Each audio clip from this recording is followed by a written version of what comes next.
Baik, Assalamualaikum warahmatullahi wabarakatuh.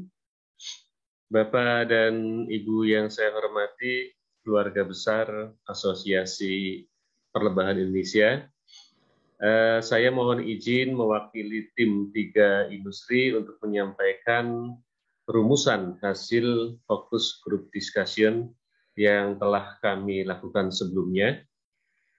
Ada 4 poin rumusan ini. Yang pertama adalah tentang kondisi industri perlebahan Indonesia saat ini. Yang kedua, kami akan sampaikan tentang permasalahan industri perlebahannya. Kemudian yang ketiga, potensi yang kami miliki. Dan yang keempat adalah rekomendasi program kerja bagi pengurus API selanjutnya.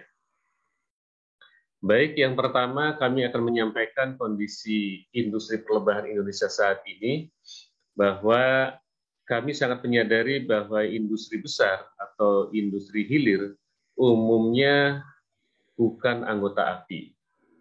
Dan mereka bahan bakunya impor masih cukup tinggi. Kemudian yang kedua, bahwa anggota API saat ini didominasi oleh usaha mikro, kecil, dan menengah.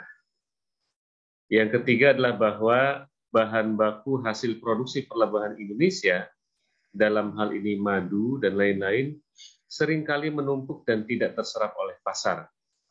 Di sisi lain, seringkali industri justru kesulitan memperoleh pasokan bahan baku dalam negeri. Yang keempat, bahwa pasar produk perlebahan di Indonesia, khususnya produk turunan perlebahan dan produk premium, didominasi produk berbahan baku impor. Sedangkan produk berbahan baku nasional didominasi pada madu cair dan produk kategori medium ekonomis. Dan yang terakhir adalah masih tingginya isu madu palsu dan perang harga antar pelaku usaha mikro kecil. Poin yang kedua adalah tentang persoalan yang kita hadapi. Yang pertama adalah masalah umum yang dihadapi oleh industri perlebahan Indonesia, yaitu pertama, kualitas SDM dominan rendah, skala usaha didominasi skala kecil, kemudian yang ketiga bahwa inovasinya masih sangat terbatas. Yang keempat adalah kemampuan akses modalnya yang sangat terbatas. Berikutnya adalah kemampuan akses informasi, baik itu informasi perizinan, regulasi, pasar, dan lain-lain yang sangat terbatas. Kemudian mental wirausaha yang masih rendah. Kemudian penguasaan product knowledge yang terbatas. Kemudian juga kemampuan pemasaran yang terbatas, dan angka ekspor produk perlebahan yang masih rendah. Nah, selanjutnya adalah masalah yang dihadapi oleh industri hulu perlebahan Indonesia. Yang pertama, di sektor hulu ini makin minim area budidaya. Kemudian tingginya biaya operasional, khususnya budidaya Apis mellifera. Yang ketiga adalah tingginya ketergantungan industri budidaya pada industri pendukung. Dan yang keempat adalah skala usaha yang didominasi skala kecil. Dan kemudian selanjutnya adalah masalah yang dihadapi pada industri hilir perlebahan Indonesia, yaitu masih bertumpu pada madu. Produk lain seperti propolis, bee pollen, wax, royal jelly, bee venom belum dimanfaatkan secara maksimal. Kemudian masalah fluktuasi 4K1H pada bahan baku, yaitu kualitas, kuantitas, kontinuitas, konsistensi, dan harga, yang membuat industri perlebahan Indonesia kurang kompetitif dan mendorong industri besar mengimpor bahan baku. Ini demikian masalah yang dihadapi oleh industri perlebahan di Indonesia. Selanjutnya yang ketiga adalah potensi yang kita miliki. Pertama, jumlah pelaku usaha mikro dan kecil cukup besar. Kemudian juga bahwa potensi bahan baku madu yang kadang tidak terserap oleh pasar.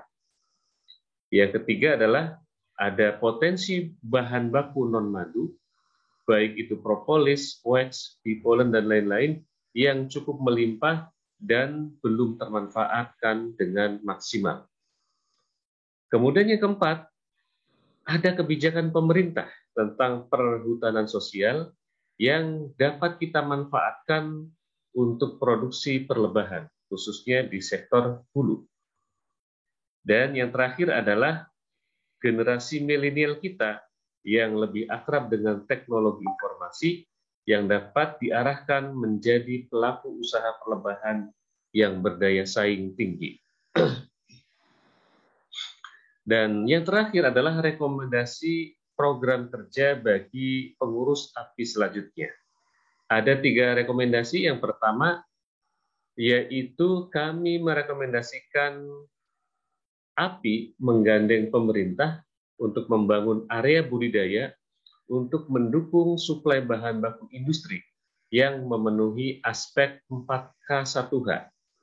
Misalnya membuat program pemanfaatan perhutanan sosial.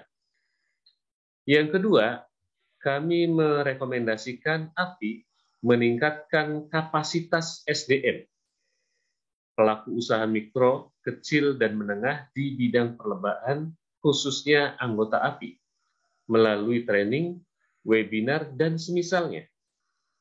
Kapasitas SDM yang dimaksud meliputi antara lain penguasaan budidaya, penguasaan panen dan penanganan pasca panen, penguasaan product knowledge, jiwa kewirausahaan, penguasaan regulasi dan perizinan usaha, kemudian juga strategi dan teknik pemasaran, kemudian digital marketing, serta inovasi produk dan inovasi bisnis.